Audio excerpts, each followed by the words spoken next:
I think with this record in particular, I think in some of our past records, we were trying to like, there would either be,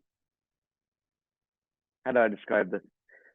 I think this time around, when we came into the studio, we were like, look, let's not think of what anyone else expects from us.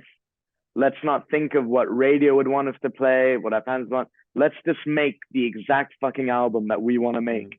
Let's do the sounds that we want to do and that make us happy. And hopefully that will be infectious enough that it will kind of go further than us and other people could love it too. You know, that was our attitude from the beginning. It was just like, let's take this sound that we love making and let's just create some songs and see what kind of vibe we can get out of it. And obviously lots of things happened throughout that writing process. Sure. It first started with the piece of COVID, us being in that room together, creating these amazing sounds. But then a few months down the line, my dad ends up dying from COVID. And so that's a completely different thing that affects the record, you know?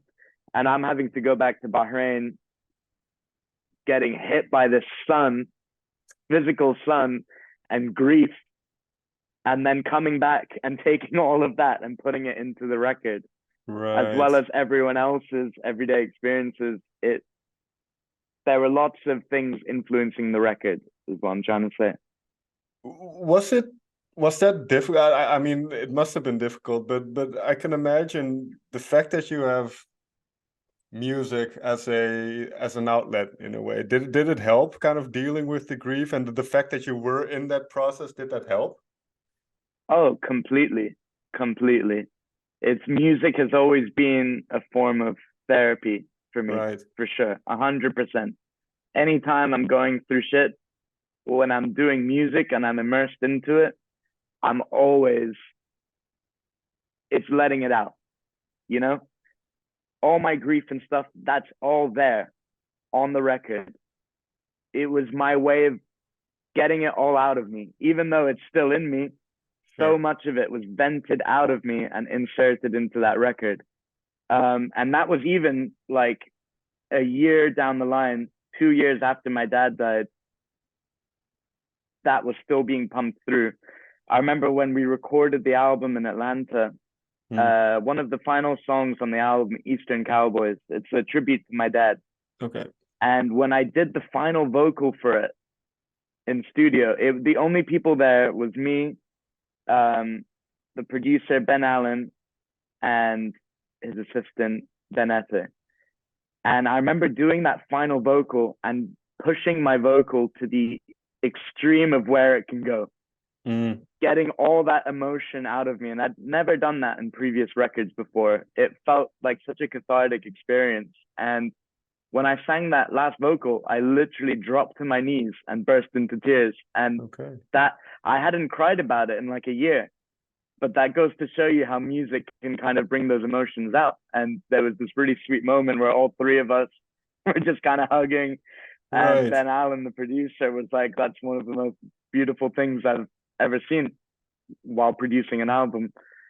And so I think it was my therapy. Yeah, I think you can hear it in a lot of the songs, and that grief was kind of turned into not happiness, but a kind of feel of euphoricness, you know?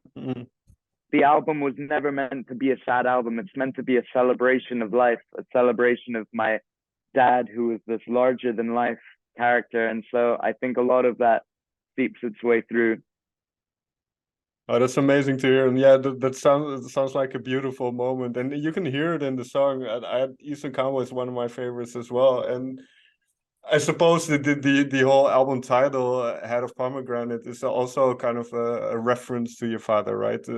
Because it's Ras Ruman is where a lot of the pomegranate picking was done. Yes, so back in the day, it used to be a village in Bahrain that cultivated pomegranate. They don't do it anymore. Okay. But that's where my dad grew up, in this village, and he used to run a masjid, like a community mosque out there. Mm. and we would go all the time, and everyone in the village, the whole community would come together, share a big communal meal. Just it was a beautiful place, and I think it was a fitting tribute to my dad. It kind of made sense, you know.